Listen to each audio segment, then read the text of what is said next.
नमस्कार, मैं हूं नीलू। तो गजा पर इसराइल ने जिस तरह से हमले किए उसका बदला अब हुती ने ले लिया है। हुती ने एक बड़ा हमला इसराइल के ऊपर किया है। गजा की बात की जाए तो करीब 400-450 लोग वहां पर इसराइल के हमले में मारे गए, लेकिन अब हुती इसका बदला ले रहा है। हुती पहले ही चिता चुका है, चाहे वो अमेरिका हो या इसराइल हो, वो लगातार ये कहता रहा है कि अगर गजा में स्थिति ठीक नहीं हुई तो उसके हमले जारी रहेंगे। इसी पर बातचीत करने के लिए मयंक मेरे साथ जुड़ गए हैं।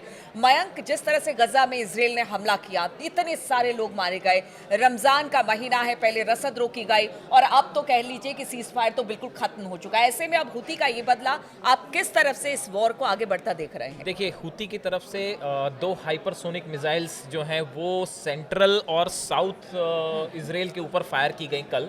और बताया जा रहा है कि ये, जैसा कि आईडीएफ की तरफ से दावा किया गया है कि रात को सेंट्रल और साउथ नेगेव के इलाके में रात के वक्त अचानक सायरन बजने लगे। लोग जो हैं वो बंकर्स में चले गए। पूरे साउथ इसराइल में कल पैनिक का माहौल था। अच्छा। और हमले का जैसे ही ये हाइपरसोनिक मिसाइल्स फायर की गई, इसके बाद जो है अलार्म सिस्टम अलर्ट हो गया और उसके बाद एक बार फिर पूरे इसराइल में खल खौफ का माहौल था। और कहाँ मिसाइल गिरेगी, किसके ऊपर गिरेगी, किसी को कोई अंदाज नहीं था। हालांकि आईडीएफ की तरफ से ये दावा किया गया है कि दोनों मिसाइल को जो एरो डिफेंस सिस्टम है उसने नाकाम किया, लेकिन हुतियों का दावा है कि मिसाइल जो है वो सही ठिकाने पे गिरी हैं। देखिए, असल में ये जो दोनों मिसाइल्स फायर की गई, ये नेवेतिम जो एयरपोर्ट है, एयर बेस है, उसको टारगेट करके ये दोनों हाइपरसोनिक मिसाइल्स जो हैं वो फायर की गई थी। ज्यादा से ज्यादा डैमेज, जी, ज़्यादा से ज़्यादा डैमेज। और निशाने पर आम आदमी नहीं था, निशाने पर इजराइल की एयरफोर्स और आर्मी है।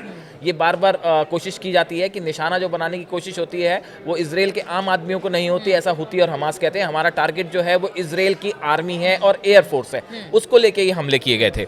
दूसरी तरफ अब इजराइल का कहना ऐसा है कि हमने नाकाम कर दिए हैं, लेकिन हुती और हमास दोनों की तरफ से ये बात साफ कर दी गई है कि जो अटैक गजा में इजराइल ने किया है इसका बड़ा बदला लिया जाएगा और आने वाले कुछ दिनों में इजराइल पर इससे भी बड़े हमले के लिए इजराइल को तैयार रहना चाहिए। और देखिए, ये एक हमने पहले भी कई बार देखा है कि इजराइल का जो डिफेंस सिस्टम्स हैं, वो चाहे आयरन डोम हो, चाहे एरो हो, ये सब सिस्टम्स पहले भी फेल हो चुके हैं कई बार। तो ऐसे हालात में पूरे इजराइल में एक पैनिक का माहौल था। रात के वक्त अचानक सायरन बजने लगते हैं कि भाई मिसाइल अटैक है, मिसाइल कहाँ पे गिरेगी, क्या बड़ा नुकसान तो नहीं हो सकता।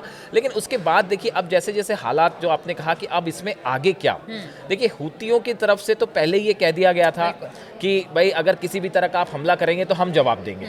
अमेरिका एक तरफ हुतियों पर हमला कर रहा है, वहाँ पे जो लाल सागर में जो हुती की तरफ से जो है बताया जा रहा है कि 48 घंटे में 3 बार जो वॉरशिप्स हैं अमेरिका के, उन पे हमला किया गया, इंक्लूडिंग ट्रूमैन।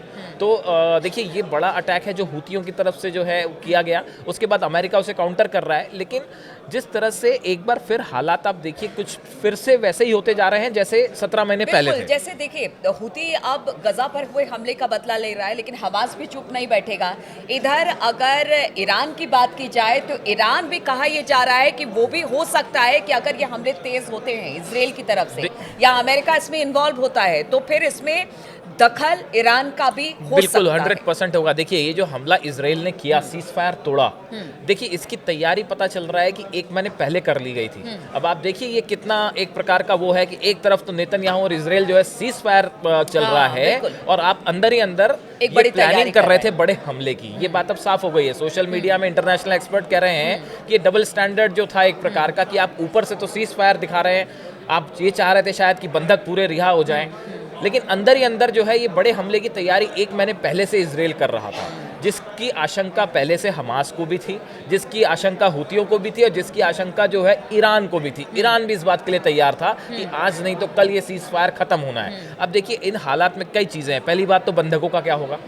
हमास ने साफ किया अगर इस तरह के हमले जारी रहे तो बंधकों की जान को खतरा है। बात नंबर 2 ये है कि इजराइल को लेकर एक बार फिर से वही सिचुएशन दिखाई दे रही है कि एक तरफ हुती, हमास जो है इस्लामिक जिहाद जो ऑर्गेनाइजेशंस हैं वो एक बार फिर एकजुट हो रहे हैं। तो ऐसे में किसी भी दिन जो है आप देखिए कि अभी पिछले इजराइल में कई छोटे छोटे हमले हुए और नागरिकों, जो फिलिस्तीन से जुड़े नागरिक हैं, उन्होंने अंदर घुस के हमले किए हैं। तो ऐसा नहीं है कि इजराइल भी पूरी तरह सुरक्षित है। इसको लेके इजराइल की सुरक्षा नेतन्याहू सरकार के लिए एक बड़ी चुनौती है और आने वाले दिनों में इसराइल पर हम देख सकते हैं कि कोई बड़ा हमला हो सकता है। बिल्कुल, तो इसराइल पर बड़ा हमला हो सकता है। हालांकि अमेरिका ये कह रही है कि वो अगर इसराइल पर कोई बड़ा हमला होता है तो वो इसराइल के साथ खड़ी है। लेकिन इस वक्त जो हालात मिडिल ईस्ट में पैदा हो रहे हैं, जो इस वक्त स्थिति बनी हुई है, हुती, हमास और अगर बात की जाए बाकी संगठनों की, ईरान का भी अगर इसमें दखल होता है, तो कहां पर जाकर और किस तरह से ये जो पूरे हालात हैं वो बनते हैं, इस पर लगातार हमारी नजर बनी रहेगी। आप बने रहिए हमारे साथ।